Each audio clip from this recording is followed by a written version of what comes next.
하나님 아버지 감사합니다.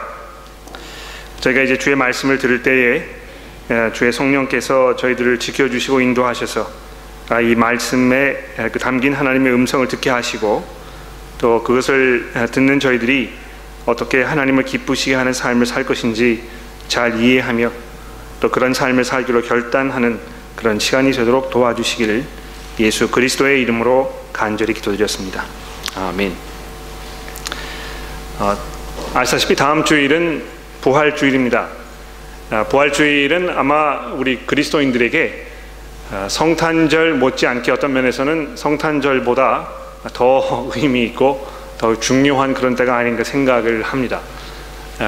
사도 바울이 말씀하시기를 예수 그리스도의 부활이 없었으면 우리의 믿는 것도 헛것이요 우리는 이 세상에서 가장 창피스러운 그런 사람이라고 사도 바울이 말씀하고 있는 것을 보게 되면 이 부활이라는 것이 얼마나 우리 그리스도인들에게 중요한 것이고 또 중요한 의미를 가지고 있는 것인지 우리가 알 수 있게 되는 것입니다. 불행하게도 그런 그 사도 바울의 말씀에도 불구하고 과연 부활이 어떤 의미를 가져야 하는 것인지, 왜 그것이 중요한 것인지, 이것이 복음과 어떤 연관이 있는지에 대해서는 많은 그리스도인들이 별로 그렇게 잘 알고 있지 못합니다.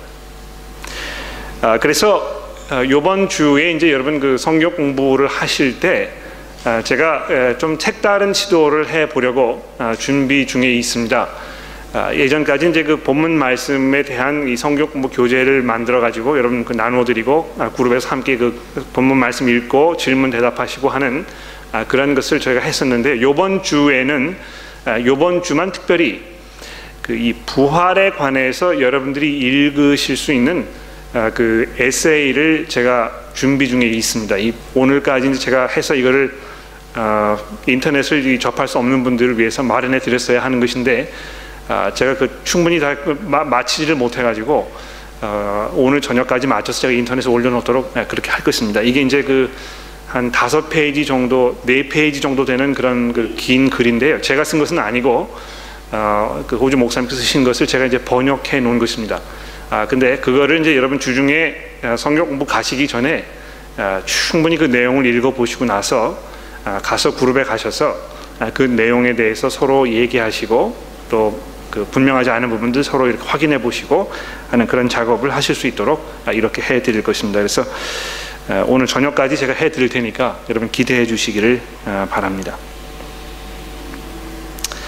얼마 전에 한 교회에서 새로운 담임 목사님을 모시기 위해서 기독교 잡지에 광고를 올린 것을 보게 되었습니다. 이름만으로도 많은 사람들에게 아주 익숙한 그런 대형 교회인 이 교회에서 새로운 담임 목사님을 어떤 분으로 정할 것인가, 이 문제를 가지고 아주 오랫동안 심사숙고를 하다가 청빈위원회를 만들어서 자체적으로 장기간 동안 서로 논의를 한 가운데 그 결과로 이런 분을 원합니다 하는 광고를 이 잡지에 내게 된 것입니다.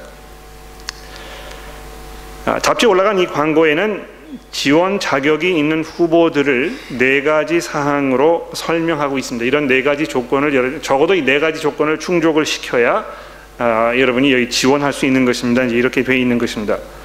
첫째는 이 본 교회가 속해 있는 교단의 안수를 받은 분이어야 한다, 이렇게 되어 있는데 충분히 이해가 되지 않겠습니까? 그 교회 교단의 그 어떤 방침이나 이런 걸 잘 따라가야 하는 그런 분이기 때문에 그럴 것입니다. 둘째는 1900 몇십 년 이전에 출생하신 분이어야 한다, 이제 이렇게 되어 있는데 아마 어느 정도의 그 연령 그 이하는 안 되고 좀 이렇게 연세가 있으신 이런 분이어야 할 것이라고 아마 생각을 한 것 같습니다. 특히 우리 이 동양 문화에서는 좀 연세가 있어야 거기 이제 따라서 이 권위가 쓴다고 생각하는 그런 것들이 많이 있기 때문에 아마 그렇게 하지 않았을까 생각을 합니다. 근데 이제 세 번째를 보니까는요, 이런 말씀이 있더군요. 반드시 박사 학위를 취득한 분이어야 한다, 이렇게 되어 있습니다. 그래서 저는 이 명함도 못 내밀게 됐다 생각을 했었는데요. 제가 나중에 말씀을 들어보니까 한국에는 이 박사 학위를 가지고 계신 목사님들께서 흘러 넘친다고 이제 그러시더군요. 그래서 제가 알겠다고 이제 그랬습니다. 제가 지원했다는 얘기가 아닙니다. 여러분 오해하지 마십시오. 마지막으로 대형 교회를 이끌어본 경험과 그 목사님의 인도하에 그 교회가 괄목할 만한 성장을 이루었다는 구체적인 증거를 제시할 수 있는 분이어야 한다, 이렇게 명시를 해 놓았습니다. 어떤 면에서 이 한 교회가 새로운 목회자를 찾는 일은 마치 이 사위를 집안에 들이는 일을 위해서 딸의 신랑감을 물색하는 그 집안의 모습과 흡사한 면이 많이 있다고 생각을 합니다. 흔히들 우리 집안에 이 사위로 누구를 들여오려면 적어도 이제 이러이러한 그 자격 조건을 갖추고 있어야 한다, 이렇게 정해놓은 그 불문율이 있지 않습니까? 근데 이제 그걸 잘 이렇게 들여다보게 되면 그 집안의 문화라든가 또 가풍, 또 집안의 품격, 이런 것들 이제 우리가 좀 짐작을 해볼 수 있게 됩니다. 여러분, 그 한국의 인터넷 어떤 그 포털에 들어가게 되면 사람들의 그 연애 경험, 뭐 결혼 생활, 또 부부 생활에 일어난 여러 가지 일들 속에서 겪었던 속상한 일들, 이런 걸 이제 하소연하는 그런 페이지가 있습니다. 혹시 아시는지 모르겠습니다만, 제가 거기 가끔 들어가신 사람들의 글을 읽어보거든요. 근데 최근에 올라온 글들 중에서 이런 글을 제가 읽어보았습니다. 사귀던 여자친구와 결혼을 하기로 마음을 먹은 한 청년이 처음으로 이 여자친구의 부모님을 찾아가서 인사를 드리기 위해 그 댁을 방문을 했는데요.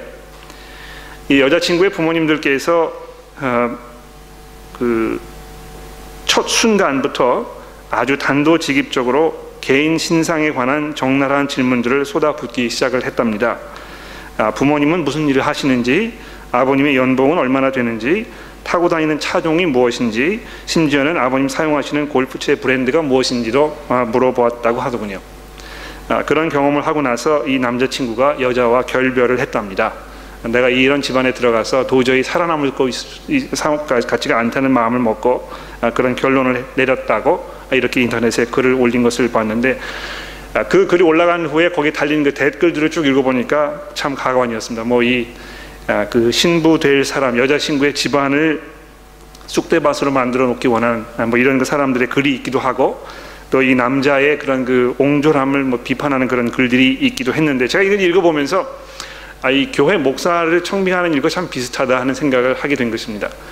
그 교회가 이런 목사님을 우리 교회에 오셨으면 좋겠다고 하는 것을 보게 되면, 그 교회에 있는 교우 여러분들의 어떤 그 사고 방식, 무엇보다도 이 복음에 대한 이해, 그리스도인의 삶의 가장 그 중요한 부분들이 무엇인지에 대한 이해, 이런 것들을 우리가 확인해 볼 수 있지 않을까 하는 생각을 하게 된 것입니다. 오늘 본문 말씀해 보시게 되면 사도 바울이 이 고린도 교회를 고린도를 찾아가서 그 교회를 개척했을 때 자기가 어떤 마음으로 이들을 찾아갔었는지, 어떻게 이 복음 사역을 거기서 처음 시작했는지에 대해서 설명을 하면서 이렇게 말씀을 하고 있습니다. 형제들아, 1절 말씀입니다. 내가 너희들에게 가서 하나님의 증거를 전할 때, 여기 이 증거라는 것은 이제 하나님의 그 비밀을 말하는 것입니다. 이 원문에 보게 되면 이 증거라는 단어 대신에 이 하나님의 그 비밀, 감추어졌던 그 비밀이라는 단어를 여기 쓰고 있는데요.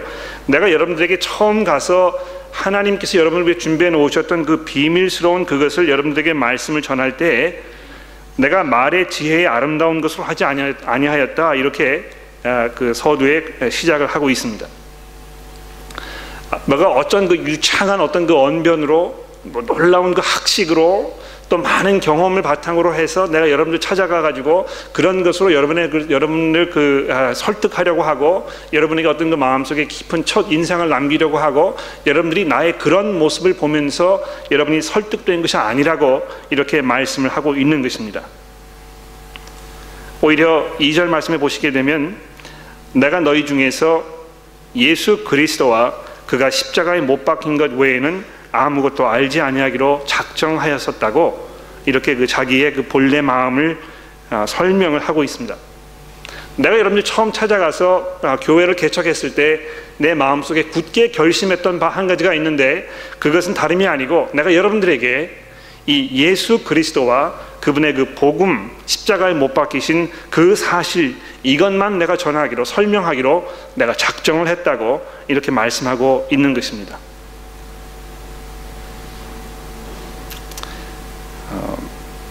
실제로 많은 분들이 이 십자가의 사건, 이런 것은 아주 기본적이고 또 너무 당연한 것이고 또 아주 초보적인 그런 것이기 때문에 이것이 뭐 이 교회에서 어느 정도의 위치를 차지해야 하는가 이런 문제에 대해서 깊이 생각하지 않습니다. 그저 고난 주간이 되게 되면 또 부활절이 찾아오게 되면 이 십자가 사건에 대해서 생각하고 또 한번 언급하고 뭐 성찬식 하기도 하고 지나가 버리는 것이죠. 어떤 면에서 이 기독교인이라는 그 삶을 살아가는 데 있어 중요한 것은 그것보다 더 깊고 더 심오한 어떤 일반 사람들이 알 수 없는 무슨 그 깊은 새로운 것이 있다고 많이들 생각을 하지 않습니까? 그러나 사도 바울이 2절 말씀에서 이 말씀하고 있는 바를 우리가 마음속에 깊이 새기고 있어야 할 것입니다. 내가 여러분들 찾아갔을 때 예수 그리스도와 그가 십자가에 못 박힌 것 이외에는 내가 알지 않기로 작정을 했다는 것입니다. 그것을 증거했다는 것입니다. 바로 그것이 하나님께서 그 마음속에 감추어 놓으셨던 그 하나님의 심오한 그 비밀이었다고 얘기하고 있는 것입니다. 오히려 3절 말씀해 보시게 되면 내가 너희 가운데 거할 때 여러분에게 여러분과 함께 사역을 할 때 내가 약하고 두려워하며 심히 떨었다고 이야기하고 있습니다. 뭐 잘난 체 하거나 어떤 그 강한 자신감으로 사람들을 휘어잡고 통솔하고 통치하는 그런 그 강력한 리더십의 모습을 보이는 그런 것이 아니었고 오히려 약하고 두렵고 떨리는 마음으로 내가 여러분들 가운데 있었다고 이야기하고 있습니다. 내 말이 내 전도함이 설득력 있는 지혜 말로 하지 아니하고 다만 성령의 나타나심과 그 능력으로 하게 되었다는 것입니다. 그래서 이 성령의 나타나심과 그분의 그 능력, 이것과 어떤 그 설득력 있는 지혜의 말과 이렇게 비교하고 있는 사도 바울의 모습을 보십시오. 이 성령의 능력, 그분의 그 나타나심, 이런 것들이 설교하는 사람의 어떤 그 설득력 있는 지혜의 말을 통해서 나타났다고 이야기하지 아니하고 이 하나님의 그 성령의 그 설득력 있는 그 능력과 나타나심이 한편에 있는가 하면 그것과 반대로 이 설득력 있는 지혜의 말이 또 등장하고 있는 것을 보게 되는 것입니다. 아무리 목사님께서 유창하게 장황하게 또 심금을 울리는 그런 말씀을 하고 계신다고 해도 그것이 이 성령의 나타나심과 그분의 능력과 전혀 무관할 수 있다는 그런 것을 지금 사도 바울이 말씀하고 있는 것입니다. 그래서 이 목사님의 어떤 그 설교력, 그런 그 능력, 이런 것을 가지고 그 어떤 그 목사의 자격을 판단하거나 이런 것이 별로 그렇게 바람직하지 않다는 것입니다. 자, 그런데 중요한 것은요, 왜 사도 바울이 그렇게 했는지 그 이유를 5절에서 설명하고 있는데 그 이유를 이해하는 것이 아주 중요합니다. 왜 그랬습니까? 이것은 너희 믿음이 사람의 지혜에 있지 아니하고 다만 하나님의 능력에 있게 하려 하였노라 이렇게 되어 있습니다. 왜 그렇게 하신 것입니까? 왜 어떤 그 유창한 언변으로 뛰어난 웅변력으로 사람의 심금을 울리는 그런 것으로 이 카리스마로 사람들 휘어잡는 그 능력으로 이렇게 목회를 하는 것이 아닌 것입니까? 왜 그렇게 하지 않았습니까? 여러분의 믿음이 어떤 그 인간적인 그런 것에 그 좌지우지 되어서 믿음을 시작한 것이 아니라고 이렇게 말하기 위해서라고 얘기하는 것입니다.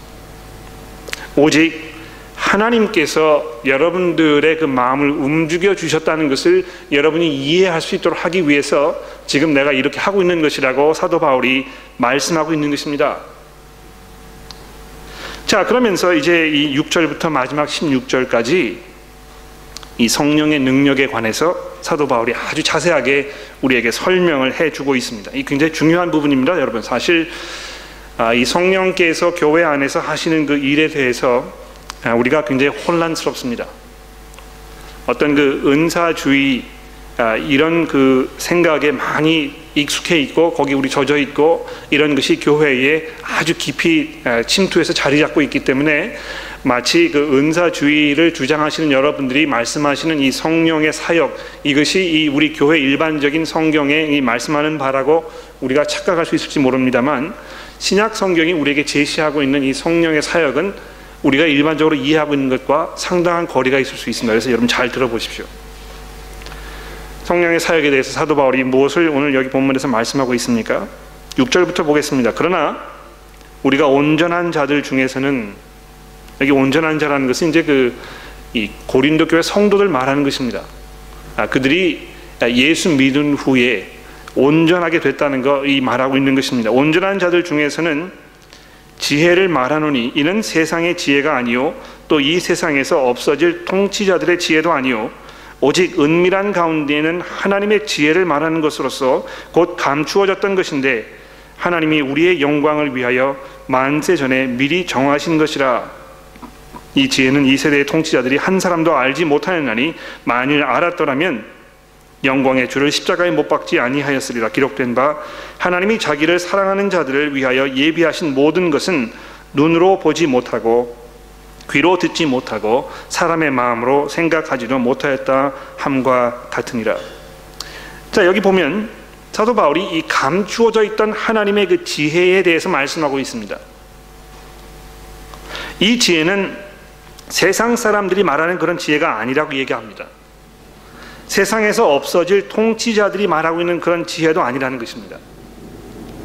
이 세상의 많은 그 현인들, 철학자들, 깊은 그런 그 공부를 많이 하셨던 여러분들이 했던 그런 좋은 이야기들, 이런 것들을 말하는 것이 아니고 오직 은밀한 가운데 있는 하나님의 지혜를 말한다는 것입니다. 그런데 여러분 잘 보십시오. 이 하나님의 지혜를 말하는 것인데 이 지혜가 아주 오래 전까지 오랜 기간 동안 이 감추어져 있었다고 이야기합니다. 드러나지 않았다는 것입니다. 아무도 그것을 발견할 수가 없었고 그 이해하지도 못했고 이랬다는 것이죠. 그런데 그런 그 오묘한 하나님의 그 지혜, 이것을 하나님께서 우리의 영광을 위하여 만세 전에 미리 정해 놓으신 지혜라고 말씀하고 있습니다. 여러분, 이 지혜는 무엇입니까? 이미 여러분들께서 이 고린도전서의 말씀을 지금까지 충분히 자세히 잘 읽어보셨다면 지금 사도 바울이 사용하고 있는 이 지혜라는 단어는 예수 그리스도와 그분의 그 십자가의 사건을 이야기하는 것이라는 걸 여러분 이해하고 계실 것입니다.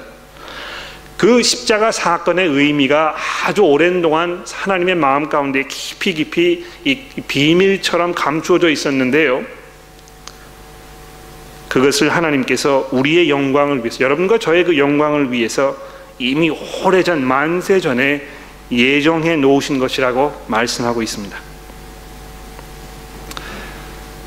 여러분, 이 하나님의 지혜, 이 복음의 말씀, 하나님의 아들이신 예수 그리스도께서 이 땅에 오셔서 여러분과 저의 죄를 대신하여서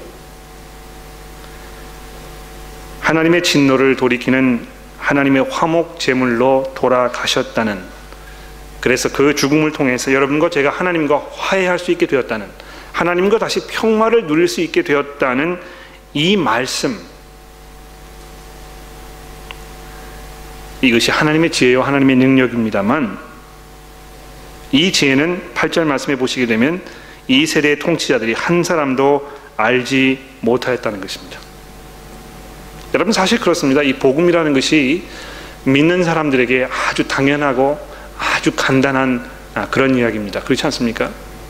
예수 그리스도께서 여러분을 대신해서 여러분의 그 죄값을 치르시기 위해서 스스로 십자가 위에 달려 돌아가셨기 때문에 이제 여러분이 하나님께로부터 죄의 용서를 받을 수 있습니다 하는 이 복음의 메시지는 아주 간단합니다. 그렇게 복잡하지 않습니다. 어떤 특별한 수학 공식이 있거나 또 어떤 그 아주 복잡한 이 과학적 무슨 이거를 적용해서 이해할 수 있는 이런 것이 아닙니다.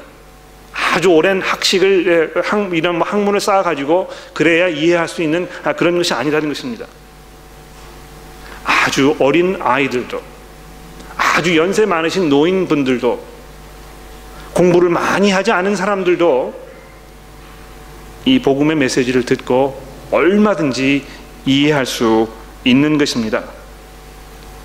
그럼에도 불구하고 이 8절 말씀해 보시게 되면 이 세대의 통치자들이 한 사람도 그 복음을 이해하지 못했다는 것입니다. 오히려 이 세상에서 잘 나간다고 하는 사람들, 많은 학식이 있다고 하는 사람들, 많은 사회적 경험이 있다고 하는 사람들, 이 사회에서 존경받는다고 하는 사람들, 그런 사람들은 도무지 이 복음의 그 의미를 이해하지 못한다는 것입니다. 왜 그렇습니까? 왜 그렇게 될 수밖에 없을까요? 여러분, 이 복음이라는 것이 뭘 여러분과 저에게 요구하고 있습니까? 우리가 하나님 앞에 이 영원한 형벌을 받을 수 없는 죄인이라는 것을 인정하도록 요구하고 있기 때문에 그렇습니다. 여러분, 예수 만난다는 것은요, 내가 하나님 앞에서 정말 용서가 필요한 죄인이라는 것을 인정하는 걸 말하는 것입니다. 그러나 자기 주장이 뚜렷하고 자기 그 자아가 이 단단하고 자기 스스로에 대한 그 능력에 대해서 이 많은 그런 확신이 있는 이런 사람들은 예수 믿기 아주 어렵습니다. 삶에 내가 부족한 것이 없다고 생각하시는 분들, 예수 믿기 아주 어려운 것입니다. 사회에서 어느 정도 그 덕망이 있는 그런 위치에 올라가셔서 세상을 호령하시는 분들, 예수 믿기 아주 어렵습니다. 그렇다고 해서 그런 분들이 전혀 예수 믿지 않는 그런 분들 가운데 예수 믿는 분들이 전혀 없다는 걸 말씀드리는 건 아닙니다. 그러나 제가 말씀드리는 것은 그런 위치에 올라가 있는 분들의 경우에 예수 믿는 일이 그만큼 어려워진다는 것입니다. 그런데 어떤 변화가 일어났습니까? 10절 말씀해 보십시오. 오직 하나님께서 성령으로 이것을 우리에게 보이셨으니 성령은 모든 것 곧 하나님의 깊은 것까지도 통달하시니라. 사람의 일을 사람의 속에 있는 영 이외에 누가 알리요? 이와 같이 하나님의 일도 하나님의 영 외에는 아무도 알지 못하느니라. 우리가 세상의 영을 받지 아니하고 오직 하나님으로부터 온 영을 받았으니 이는 우리로 하여금 하나님께서 우리에게 은혜로 주신 것을 알게 하려 함이라. 여러분과 제가 하나님을 아는 것은, 내가 하나님의 용서가 필요한 죄인이라는 것을 고백할 수 있는 그 유일한 근거는, 우리가 하나님을 아버지로 부를 수 있는 그 특권은, 우리가 이 부활의 소망 가운데 영생하는 삶 속에서 살아갈 수 있는 그 유일한 근거는 무엇입니까? 하나님의 은혜입니다. 하나님께서 그것을 우리에게 이해하실 수 있도록 도와주셨기 때문에 그것이 가능한 것입니다. 그리고 그것을 바로 이 성령을 통해서 여러분과 저로 하여금 이해할 수 있도록 하게 하신 것입니다. 그분의 사역이 아니었으면, 그분께서 여러분과 저의 삶 속에 아주 강하게 역사하고 계시지 않았으면 우리는 예수 그리스도의 그 영광의 광채를 바라보지 못하고 이해하지 못하고 그분께 돌아서지 않았을 것입니다. 오히려 여러분과 제가 예수 그리스도를 우리의 주로 고백할 수 있는 바로 그것이 성령께서 여러분의 삶 가운데 아주 강하게 역사하고 계신다는 아주 분명한 증거이고, 바로 그것이 여러분이 하나님의 은혜 가운데 지금 살고 있다는 분명한 하나님의 약속인 것입니다. 그러므로 여러분, 방언할 줄 모르십니까? 염려하지 마십시오. 어떤 특별한 은사가 있다고 생각되지 않습니까? 염려하지 마십시오. 내가 이 마음속에 불같이 뜨거운 무엇이 없다고 해서 불안 가운데 계십니까? 염려하지 마십시오. 예수 그리스도께서 여러분의 구주이심을 고백하실 수 있으면, 그래서 이 하나님의 그 영원한 나라를 향한 이 움직이지 아니하는 그런 희망과 소망 가운데 여러분 살아가고 계신다면 이미 하나님의 성령께서 여러분의 삶 속에 아주 강하게 역사하고 계신다는 것입니다.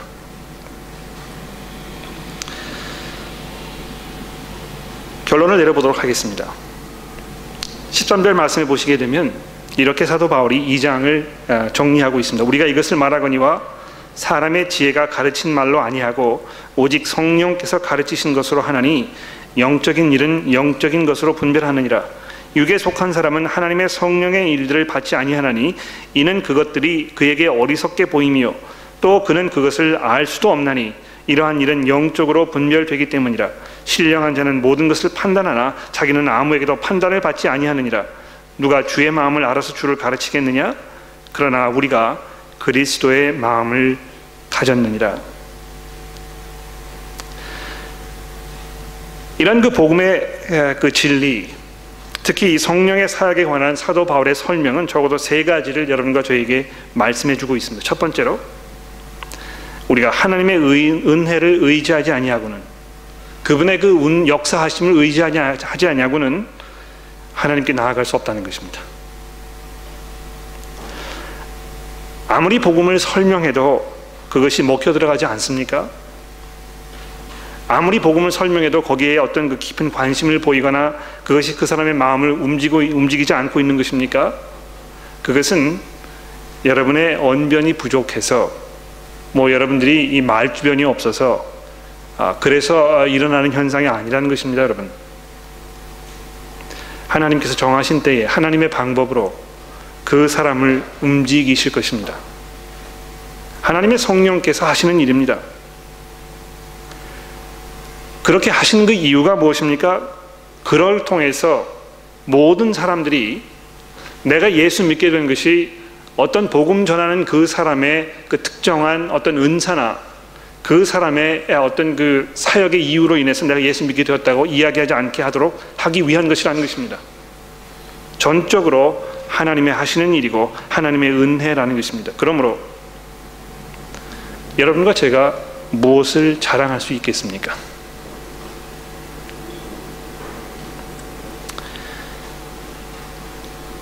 여러분은 여러분의 삶 속에서 무엇을 자랑스럽게 여기고 살고 계십니까? 여러분의 자라오신 가문입니까? 내가 이런 집안에서 자라났어. 우리 조상님들이 이런 일을 하셨어. 그런데 나는 이것밖에 안 돼. 우리 조상님들은 저러셨는데 나는 이것밖에 안 돼. 그거 별로 자랑스럽지 않죠. 우리 가정은 이만큼의 학문을 이루었어. 우리 그 식구를 보니까 이 한 자리 다 하고 말이지. 이런 것을 자랑하는 것입니까? 아유, 우리 자녀들, 우리 아들이 이번에 대학에 들어갔는데, 아이고, 이 99.9점밖에 못 받았어. 100점도 받을 수 있었는데, 조금 실수해가지고 하나 틀렸대. 그래도 잘한 거지, 그 정도면. 이런 것이 자랑스러우십니까? 아이고, 이번에 우리 사위를 받아들였는데, 그 사위가, 법관이야. 검사야. 검사의 그런 그 위치는 하늘에 나는 새도 떨어뜨린다지. 그런 것이 자랑스러우십니까? 우리가 무엇을 자랑할 것입니까? 하나님 앞에 우리가 섰을 때 우리가 오직 하나님의 은혜로 성령의 이 강한 역사를 통해서 예수 그리스도를 만나게 되고 그분께 돌아서서 죄의 용서를 받을 수 있게 되었다는 이 사실은 여러분과 저로 하여금 우리가 하나님 앞에 자랑할 것이 아무것도 없다는 것을 우리에게 아주 분명하게 보여줍니다. 그러므로 여러분, 교회에 오셔서 사람들을 적으로 만드는 자기 과시, 사람들의 마음속에 어떤 그 상처를 입히는 그런 자기를 나타내려고 하는 이런 모든 것들, 이런 것에서부터 돌아서십시오. 고린도 교회가 그런 모습 가운데 있었다는 것입니다. 자기들의 어떤 이 성령의 은사, 자기들이 할 수 있는 이 방언, 이 치유의 은사, 이런 것들을 서로 대놓고 자랑하면서 내가 이만큼 할 수 있다는 것을 사람들이 좀 이해해주고 내가 이만큼 수고하고 있다는 것을 사람들이 인정해주기를 원했다는 것입니다. 교회 안에서 얼마든지 그런 일이 벌어질 수 있지요. 이 기도 제목 서로 나눈다고 하면서 은근히 자기 과시하는 것입니다. 내가 올해는 성경을 2번밖에 통독을 못했는데 한 3번 정도 할 수 있게 되도록 여러분 기도해 주십시오. 이렇게 하면 옆에 계시는 분이 2번이나 통독을 했네, 이렇게 생각하는 것입니다. 아주 사틀한 방법으로 자기 과시하고 이런 거 우리 잘하지 않습니까?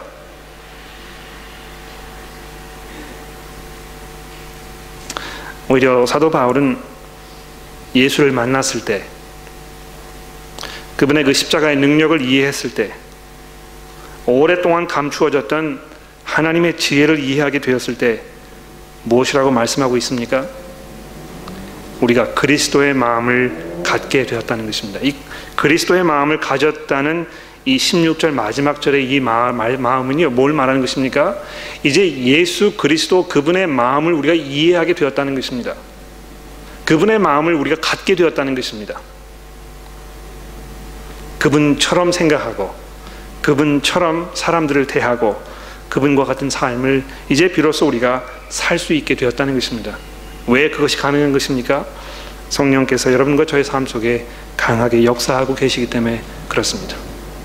여기에서 이 방언이 터져 나오지 않고 또 여기에서 무슨 뜨거움이 있지 않아도 얼마든지 성령의 역사 가운데 우리가 살아갈 수 있는 것입니다. 복음을 이해하고 그 가운데서 영원한 소망 가운데 사는 사람들이 바로 그런 사람들인 것입니다. 기도하겠습니다.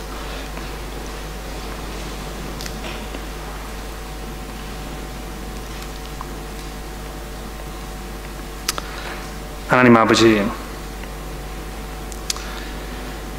저희들의 지혜와 저희들의 능력과 저희들의 경험만 가지고는 저희가 도무지 하나님을 만날 수가 없고 하나님을 이해할 수도 없고 하나님의 용서가 우리들에게 필요하다는 사실을 고백할 수도 없었는데, 오직 하나님의 은혜를 통해서 저희들의 영의 눈을 밝게 해 주시고 성령의 감화하심과 감동하심 통해서 저희가 하나님의 그 영광스러운 복음을 이해할 수 있도록 해 주셨으니 감사합니다.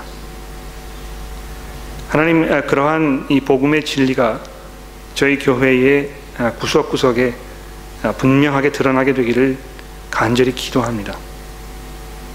혹시 저희 교회에 자기 자신의 어떤 특출한 부분들을 자랑하려고 하거나 과시하려고 하는 그런 부분들이 있다면 하나님, 그것이 얼마나 어리석은 것이고 얼마나 그것이 부질없는 것인지를 우리로 이해하게 하시고 오직 우리가 온유와 겸손으로 서로를 대하며 하나님 앞에 겸손하게 나아가는 그런 저희들의 모습이 될 수 있도록 저희를 도와주시고 인도하여 주시기를 간절히 기도합니다. 하나님, 그래서 교회가 분열되지 아니하며 하나님의 복음 가운데에서 한 지체로 서로를 깊이 사랑하는 그런 저희들의 모습이 될 수 있도록 하나님 도와주시기를 간절히 기도합니다. 예수 그리스도의 이름으로 기도드렸습니다. 아멘.